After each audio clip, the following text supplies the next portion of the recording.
I felt the tremor run through the thin mattress before I felt it in my chest, a shiver that started in the metal frame of the lofted bed and rippled into my sternum like a struck bell. I kept still, flat on my back beneath the faded quilt we had taken turns stealing in winter and abandoning in spring, and I watched the ceiling glimmer with late afternoon dust as if the light itself were thinking. The room had been emptied to its bones, posters gone, photos peeled, thumbtacks fished from cork and saved in a medicine bottle like relics, and yet it carried our shape so completely that each blank surface felt like a traced outline. We had packed everything except the part of the room that held our breath, that place between beds where our knees bumped in the night because neither of us could keep to one side for long. I could hear her on the floor below, sliding a box with her foot, and I tried to pretend that the quiet was just another ordinary quiet and not the edge of a life dividing. I had told myself that the last day would be competent, keys turned in, forms signed, hug contained, future faced. But the twist arrived dressed as muscle memory. She reached up to pass me a roll of tape, and when my hand closed on it, my fingers closed on her wrist too, the familiar soft place where pulse rises to meet the skin. We had touched each other 1,000 times without acknowledgement, practical touches, roommate touches, hair tie retrieved from the back of a chair, tag tucked in, shoulders squeezed in group photos where we were just 2 points in a line. This touch was the same and not. I felt the beat under my thumb and some private hinge inside me unlatched. The part of my body that had been translating for months suddenly spoke its first word out loud in a language no one else would hear. I wanted to set the tape down and keep her wrist instead. I wanted to hold the steady proof of her life and say, look, this is why I kept learning where the light fell at different hours. This is why the spare mug never stayed spare. This is why the edge of the bed never contained me. Boxes are cruel narrators. They report facts while refusing story. I filled one with books that had been hers and then mine and then ours, a migration pattern I hadn't noticed until the spines crowded and made one long, quiet sentence about borrowing that never needed to be returned. The tape made its ripping sound like a small, sharp weather, and when she pressed the seam I saw the small crescent scar on her ring finger and thought about the night we'd laughed ourselves breathless over a terrible frozen lasagna, her hand slipping, my dish towel soaking up the drama while we sat cross-legged on the rug and let the microwave beep itself into resignation. I had been so careful since August to call this what we had agreed to call it, friendship, roommate miracle, platonic confidence, and yet even as I placed the box beside the door, I knew I was packing a lie that would not travel well. We were not leaving at the same hour, and that had felt like safety when we planned it, but as the light slid across the bare wall and landed on the paint scuff we'd never quite erased, I understood it was going to be the hardest part. She would go first, a ride waiting, her parents already circling the block in a kind of careful impatience. I would stay and wipe the microwave one last time, gather the fresh sheets we'd put on in a burst of optimism about new tenants, and be the kind of responsible that looks good from the doorway. I sat up and let my feet find the cold tile with the familiarity of a map, and I told myself I would not cry, and then realized tears were already cooling on my face, as if my body had decided to be merciful and give me proof I had not imagined the year. She turned then, a strand of hair catching on the corner of her mouth, and for a second the room shrank to just the angle of her jaw in that light. I had watched her in 100 lights, The early, blue one that made her freckles look like constellations with names I hadn't learned, the late, amber one that pulled gold from her eyes. But this was the one I would carry, unflinching, end of day, everything counted. I stood because it felt wrong to be above her, and after nearly 12 months of arranging our bodies in careful geometry, I crossed the small distance without pretending to be careful at all. I reached for her and held her the way I had not allowed myself to, arms all the way around, face pressed to the place between her neck and shoulder where warmth had always seemed to collect as if waiting for me.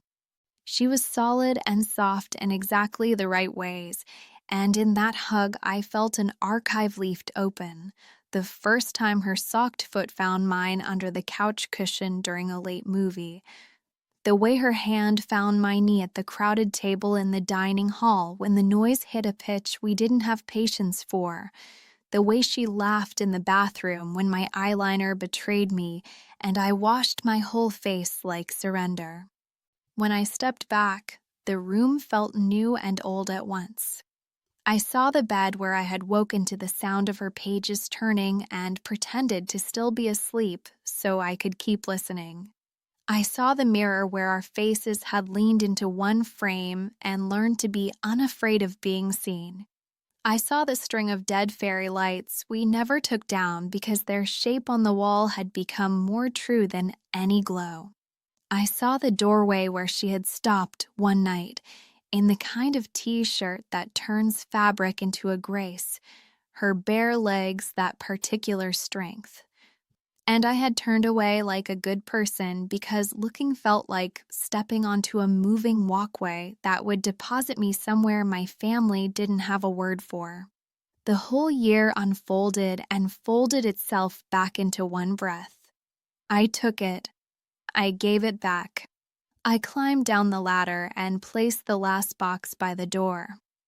I could have made a ceremony of it. Instead, I did the smallest brave thing I had ever done. I lifted my face and kissed her. The first touch of mouth to mouth held no fireworks.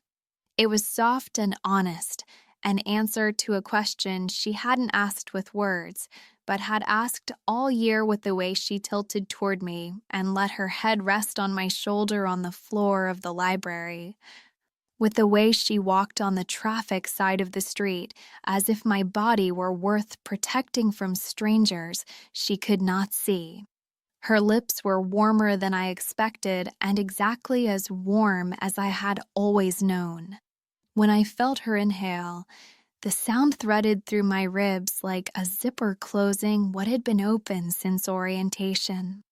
I kept the kiss long enough to be unforgettable and short enough to be forgivable if I had misread 1,000 small fluencies. When I pulled away, the room returned with its boxes and its clock and its window, but it returned changed. Even the dust looked like it knew. I did not apologize. I did not explain. I let the knowledge sit in the air like the afterimage of a bright thing you can still see when you close your eyes. She touched her lip with 2 fingers and then touched my wrist, the same place I had held when she handed me the tape, and my whole body learned a new tense for the verb to be. I knew then that even if the next hours split us into cars and highways and parents who would ask gentle questions with sharp edges, the year would not end in this room. It had moved into us. We would carry it like a low, steady light. I had not met her as a possibility. I had met her as an email. Her name arrived in my inbox the summer before, a subject line with numbers and the abbreviation for our dorm, coordinates to a future stranger. I had panicked about my half of the room, about whether my plants would be an imposition, whether my mugs would be uncool, whether my habit of lining up pens by color would announce me as unfun. I had imagined someone who would require noise, who would sleep upside down, who would not understand the sacredness of the 10 minutes after waking when the day is still shapeable. I had not imagined her. She arrived with too many tote bags and an apology in her shoulders, which she set down in the first hour and never picked up again. She was taller than my nervousness had expected, which made me stand straighter. She wore a t-shirt from a band my cousin loved and shorts that said practical person at the exact same volume as they said good legs. The first time she laughed in our room, the corners of our posters lifted as if the sound had hands. I offered her the better side of the closet, and she offered me her extra pillow, and we both pretended the exchange meant nothing. Later, I would lie with my face in that pillow and breathe the trace of her shampoo and tell myself it was because it smelled like grapefruit and I liked grapefruit, which was a technical truth and not at all the truth. We became a choreography before we became a relationship. Mornings braided themselves into a ritual we never named. She would grind coffee with a ferocity that said this is how I begin, and I would toast bread with the patience of someone who has learned to love waiting when waiting leads to heat. We learned to move around each other like complimentary phrases. Her towels slung over the hook the second I opened the bathroom door. My phone plugged in near her desk because her charger had a personality. Even our silences learned each other's contours, the quiet that meant you can interrupt me and the quiet that meant if you touch me right now I will cry about something I don't have a word for yet. In class, she sat 2 rows ahead and 1 seat to the left, and I stared at the soft curve where her neck met her ear and told myself I was admiring anatomy because the professor had used the word contour and I am a good student. In the library, she always found the only table near an outlet and made a pile of books that made no sense together: architecture, folklore, a slim volume of poems with a cover that looked like a bruise. And when I asked her later what she had gotten done, she would shrug and show me a notebook full of asterisks and arrows, as if to say that discovery had its own design.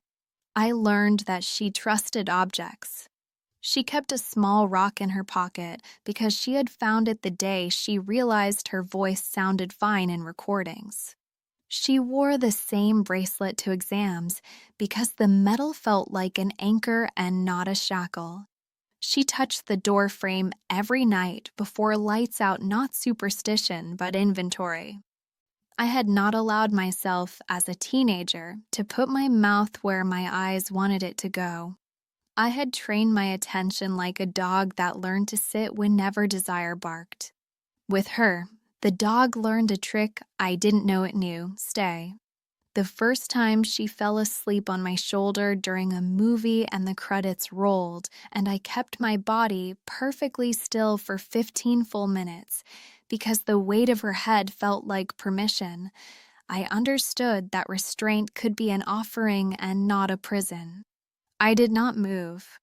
I watched the scrolling names and the air between us change temperature.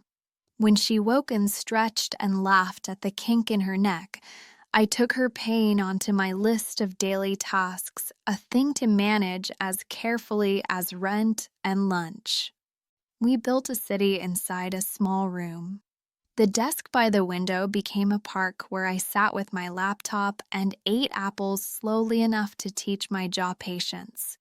The floor space between beds became a kitchen where we kneaded microwave disasters into edible comfort. The 3 feet beside the closet became a dance floor where she made me learn her grandmother's steps, and I made her learn my lack of coordination, and we confessed truths with our hips that our mouths weren't ready to hold. The mirror over the sink became a theater where we tried on versions of ourselves that might survive outside this room, and sometimes a version would scare us, and we would not say so, and we would wash our faces as if that could rinse off a future. The door itself became a gate we guarded together. We learned the names of our neighbors, who in the hallway meant noise and who meant help, who had a bag of gummy bears they would share at any hour, who had rum and no sense at all, who kissed girls in the stairwell and did not mind if we watched them become our proof. There was an age gap only in how we had been taught to be afraid. She had a mother who called to remind her to take breaks and a father who trusted that she would park legally. I had a family who checked the weather and sent texts that said be careful as if the climate were personal. I found myself saying yes to things because she assumed yes was the default, and I had always assumed no. The first time we walked into a party where the music was too loud and the air smelled like pineapple tears. She took my hand without thinking and pulled me through bodies with the ease of a lighthouse leading boats, and I followed with a startled gratitude that made my knees feel like jokes. The first time she cried in our room, she did it the way some people eat chocolate, slow and with reverence, her palms over her eyes, like she was keeping what had spilled from escaping further. I sat behind her and put my legs on either side of her hips and placed my hands under her shirt against her spine and felt each vertebra like a prayer bead. She stilled. She breathed. I found the place above her waistband that makes her whole body vote for life and pressed, and her sob turned into a laugh, and I knew a trick whose name I didn't know then, a guided stroke that says right there, that says walls, please open. That says you are not alone in this house. We did not talk about being gay or not being gay because we did not talk about labels at all. We talked about finals and socks and whether the nearly dead plant needed less care and more sunlight. We talked about the old woman in the library who walked slowly like someone making a recipe. We talked about the pigeons on the roof like they were ours. When my cousin got engaged to a man who loved her soft and true, I cried because the idea of beautiful certainty hurt my throat, and she did not ask me why. She simply lay on the floor with her head on my stomach until my breath pushed the sadness out of me like waves push out what is too light to stay. When she brought home a paper with a grade she'd never seen before, she put it face down on the bed and climbed into mine and tucked her face under my chin and let my collarbone be useful, and I held her until she stole my sleep on purpose. Kisses are not always fireworks. Sometimes they are punctuation, sometimes a comma that keeps a sentence from breaking. Sometimes they are ellipses, a promise the mouth writes to the future and keeps slowly. Our first kiss, the one I stole at move out, was an answer to a year of nearlies. Our second happened in the quiet throat of the library stacks, where we went to hide from a fight in her group project that had nothing to do with me and everything to do with making a timeline survive 4 personalities. She found me in the aisle between myths and modernist novels and folded into me like a correction. I pressed her back gently into the books and kissed her like a person who had read all the endings and trusted this one anyway. It was softer than it sounds, a mouth-pressing gratitude into a mouth, an offering made without witnesses. When a book slid and thudded on the floor at our feet, I laughed against her lip and her body laughed too, and I learned the pleasure of a kiss that can hold laughter and not drop it. Our third kiss did not happen on purpose. We were at a party we had no business at, the kind of apartment where people collected pillows like praise and no one wore shoes because clean floors were the religion. The air smelled like expensive oranges and new ambition. A girl from my statistics class told a story about a trip that seemed designed to earn envy, and I felt small and petty and bad at pretending otherwise. She sensed it, the way she always sensed small shifts in my weather, and pressed a cup of something into my hand, and then pressed me against the hallway wall where no one looked because the art on the other side was better. She put her mouth on mine and undid the knot that had been building in my chest all night, and I came apart into her with a relief I had not earned and accepted anyway. When we left, my hand found the small of her back because it had learned the way her dress bowed there, and we walked home the long way so the night would not end in a room that felt too small for the size of what had happened to me. The turning point arrived not as a speech, but as a list. Her grandmother got sick. The one who had taught her the dance steps and the 3-ingredient soup and the art of walking into a room so that shy people felt like the floor had just risen under their feet. She pinned the list of appointments to the board by her desk, and the check marks organized her days more ruthlessly than any syllabus had. She started spending nights at the hospital, upholstery of waiting room chairs and printing on her thighs, coffee from machines that made promises they could not keep. When she came home, her body hummed with fatigue and her eyes did a new trick where they looked at you and then through you and then away not unkindly, just searching for a horizon that could hold all the worry without refilling it. I learned to be more useful. I rolled the hand towels tighter because she liked the way the cabinet looked when the edges lined up. I bought the good crackers because her stomach had turned against real meals. I left sticky notes in the mirror that named small successes like breathing and putting on real pants and remembering to text back.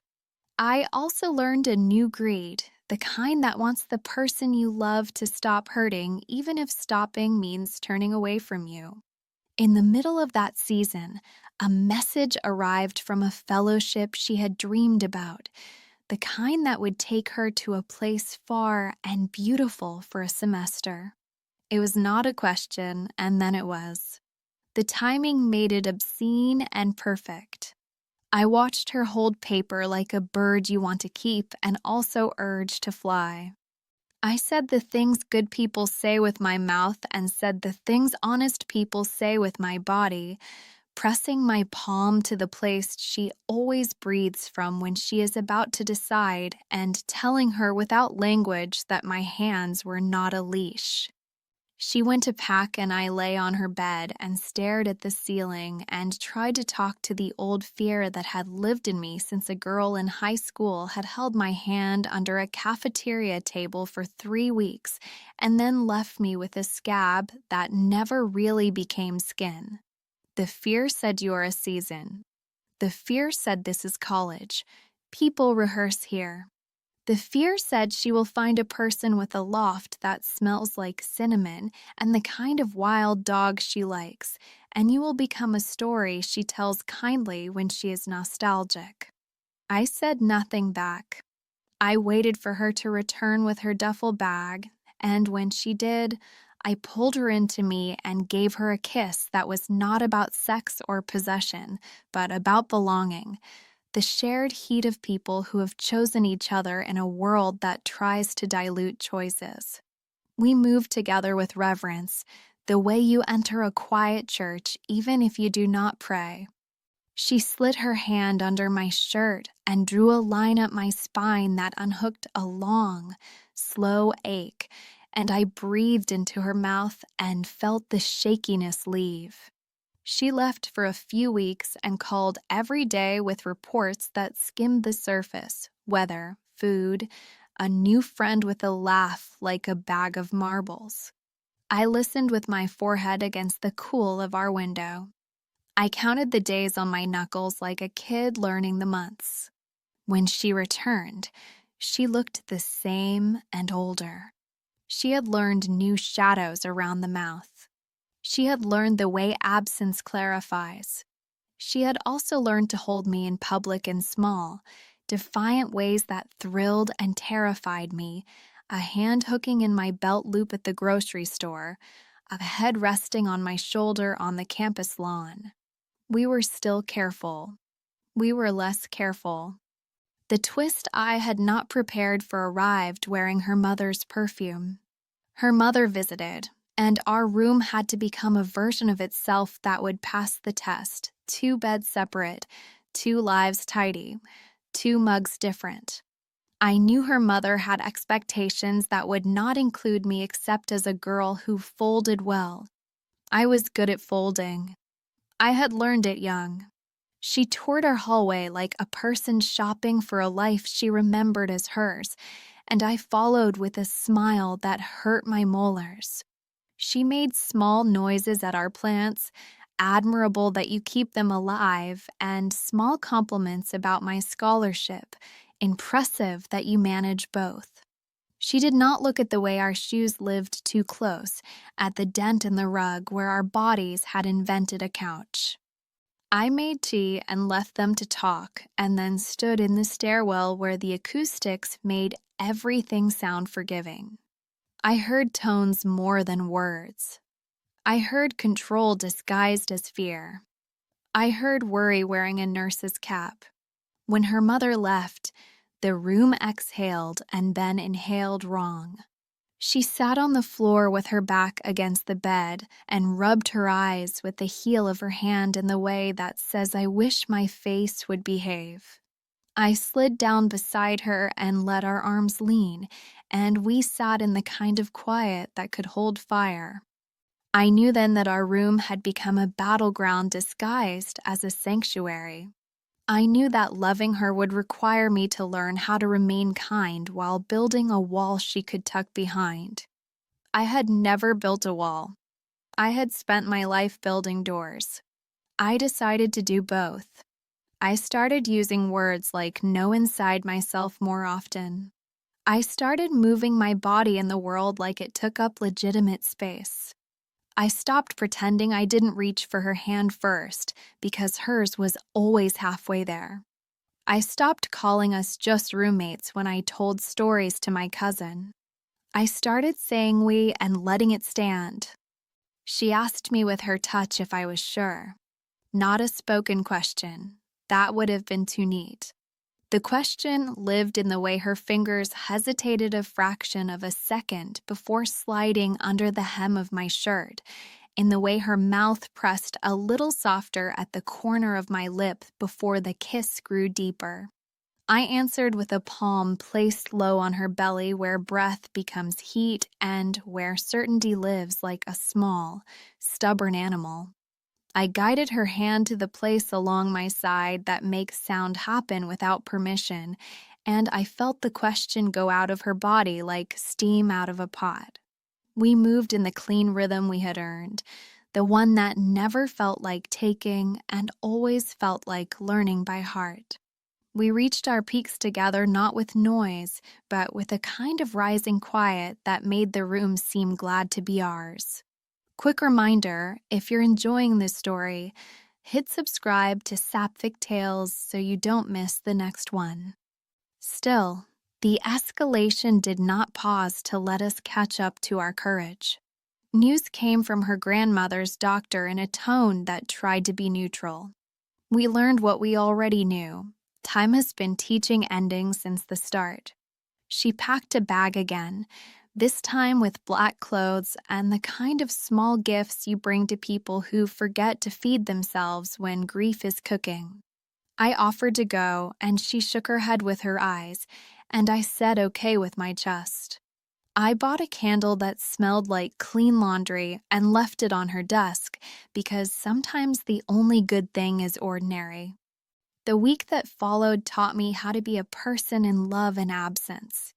Everything reminded me of her, the chipped bowl she favored, the way the room fell silent at 9 as if waiting for her foot to cross the threshold. My body felt like a room with one light bulb out. I kept my voice steady in texts and let it shake in my pillow. When she returned, she moved quietly as if the air itself needed not to be startled. I did not require joy from her. I put joy in a bowl and left it near the bed for when she felt like eating again.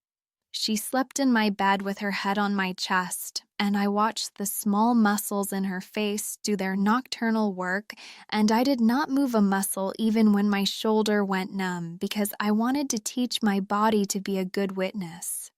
The crisis arrived as a door closing and opening at the same time. She was offered a summer internship across the country, the kind of opportunity that makes faculty remember your name and your own name ring in your mouth like a good bell. She held the email on her phone like a compass she did not want to consult. The old fear in me surfaced with an elegance that disgusted me. It made graphs. It listed outcomes. It recalled the cafeteria table. It said when people leave, they leave. I pressed my hand to my sternum and told that fear to sit on the floor and play quietly while adults talked. Then I lay down on the bed with her and let our knees meet. I imagined a map where distance did not shrink us, but stretched us into a length we could inhabit honestly. We decided with bodies before we decided with calendars. Our kiss that night tasted like salt and vow. She moved over me with the kind of care that belongs in museums, and I moved under her with the kind of consent that would make law obsolete if everyone learned it. I slid my palms up her back slowly and felt the muscles knot beneath my fingers. She traced my ribs with a patience that made the ceiling look holy. We said yes in 1,000 ways without saying it once. When we reached the crest, it felt like our breath had completed a long assignment. Our afterglow was the kind that changes furniture. I felt the room adjust to accommodate what we had decided. The next day, I wrote the word stay on a paper and then drew a line through it. Not because I didn't want it, but because I wanted something bigger. Go and come back. I watched her pack, this time not like a leaving, but like a chapter break. She tucked my t-shirt into her bag like a secret weapon and left the door ajar. I did not cry at the door. I cried in the shower where water hides the sound, and then I laughed because the drama made me feel 16. I went to the dining hall alone and ate cereal for dinner and waved at people who did not know I had learned to pray. Midway through the summer, she sent me a photograph of a street at dusk. Not her face, not her new friends, just the light in a place I could not be. I printed it and taped it inside my notebook. I slept diagonally because I could and because the bed did not care. I learned to touch myself with the same reverence she did, not as replacement, but as rehearsal, and sometimes the memory of her sigh arrived so suddenly that I would curl around it like a cat. I let longing be food. I stopped calling it hunger and started calling it a vitamin. She returned in August with a deeper laugh and a new habit of holding my jaw before a kiss, as if framing a picture. We moved back into our old room, and it felt both too small and exactly the size of a cradle. We hung new photos beside old and added a plant that looked like it had secrets. We fell asleep with our legs tangled and woke with the same. We were different and already practiced at surviving difference. The climax came disguised as celebration. Senior year. Our names on lists we had once written on sticky notes and stuck to our mirrors, the campus pretending to be eternal. She moved through the season with a halo of accomplishment. I stood next to her and tried to learn how to be seen without wanting to step out of the frame. Her mother came again, this time with stronger perfume and a schedule. The schedule did not include me. It included events that made eyebrows raise and hands shake the correct number of seconds. It included a brunch that ended with the phrase after graduation you'll want to position yourself for, a phrase that made me see the future like a hallway lined with doors no one wanted to know what was behind. I felt the small muscles along my spine brace like a building in wind. We made our own schedule in the margins. We ate pizza on the floor and let Grease claim the paper plate without anxiety. We took a bus to a neighborhood we didn't know and walked until our calves taught us about distance. We sat on the library steps at dusk while the stone learned to keep a day's warmth, and I rested my head on her shoulder with the kind of trust that makes children brave. We kissed behind the theater because the fabric of the curtains smelled like dust and performance, and it turned out I liked both. We put our hands under each other's shirts and remembered the trick of right there and right there, and we synced ourselves like metronomes until peaking felt like arriving where we had meant to go all along. Graduation week lay like confetti over everything, too bright, too much, too celebratory for people who were already grieving the version of themselves that lived here. She stood in a cap that made her look like she had borrowed the idea of adulthood and would return it if it didn't fit. I stood with the program in my hands and tried not to fill the blanks with plots. I saw her mother across the lawn and felt myself become smaller for a second like an old reflex. I made my body grow again. I crossed the small space between us when the ceremony ended and placed my hand at her back in the place the gown gaped, and the look her mother gave me held a lifetime of questions I had stopped attempting to answer. We posed for a photo where I stood an appropriate distance away, and then we took our own in the bathroom where the light loved us, our faces pressed together so close our smiles looked like one. That night her mother staged a farewell dinner in a restaurant that expected certain shoes. I wore the shoes anyway and pretended my toes did not mind.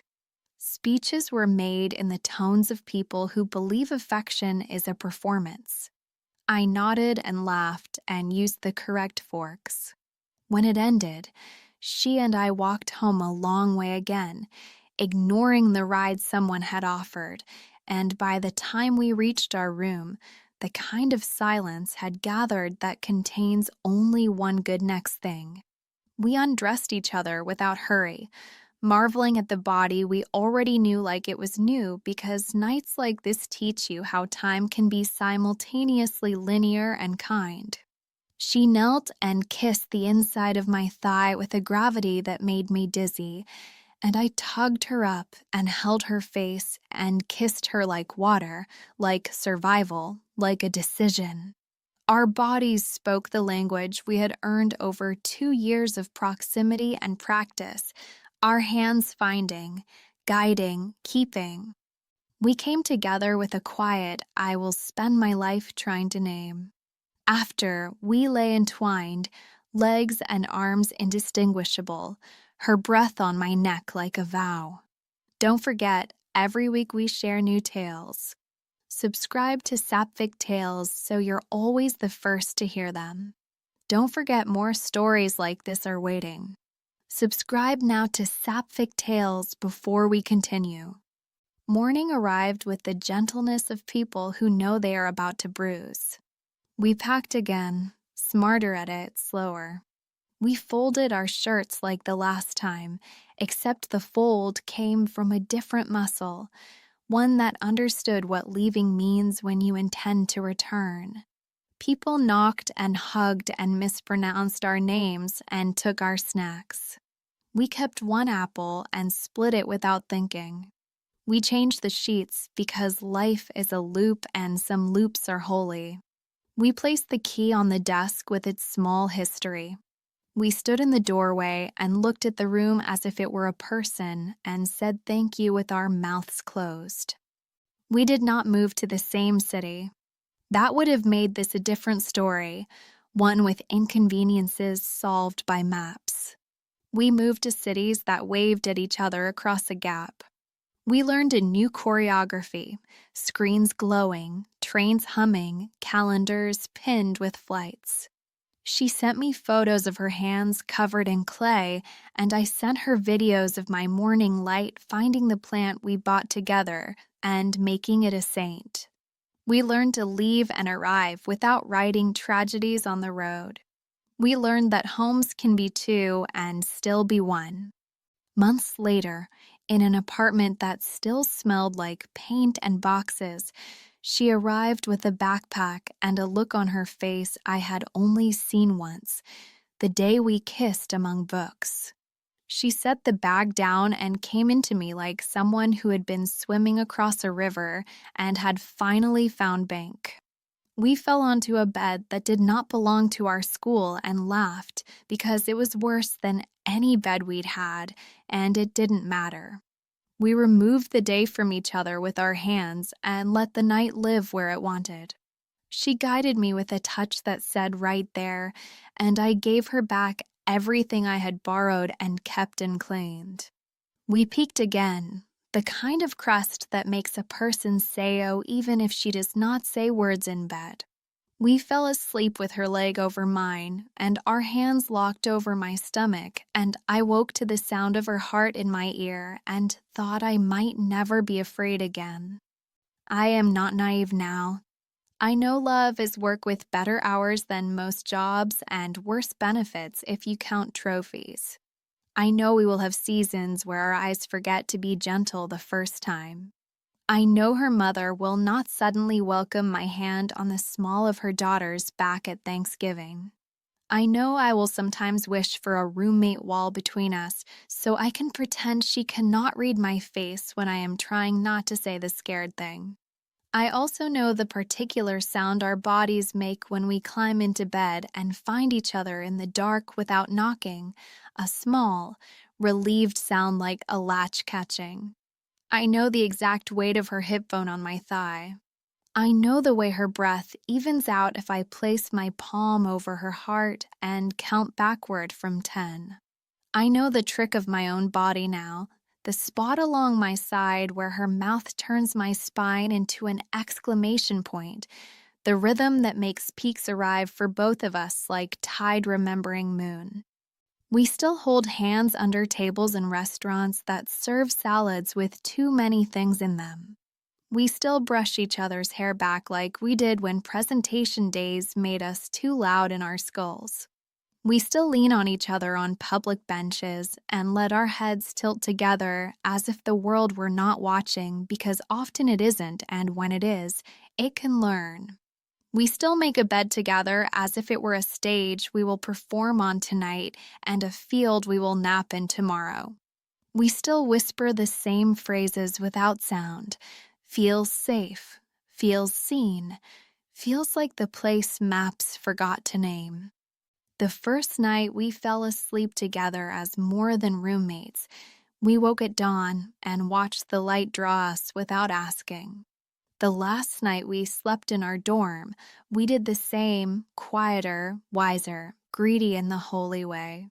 Now, when the sun finds us in our adult beds and our adult rooms with our adult bills clipped to the refrigerator by magnets we bought on vacation, I turn my face to hers and find the same softness that made the ceiling glimmer with dust that first day. I press my mouth to the corner of her smile, and she makes the sound you only get if you have earned it. Sometimes I think of the first email, the subject line with numbers and an abbreviation, and I want to send a message back through time to the girl who worried about mugs and plants.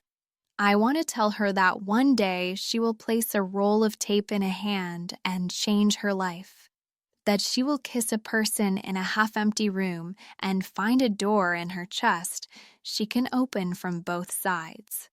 That she will learn intimacy like a second language until she dreams in it.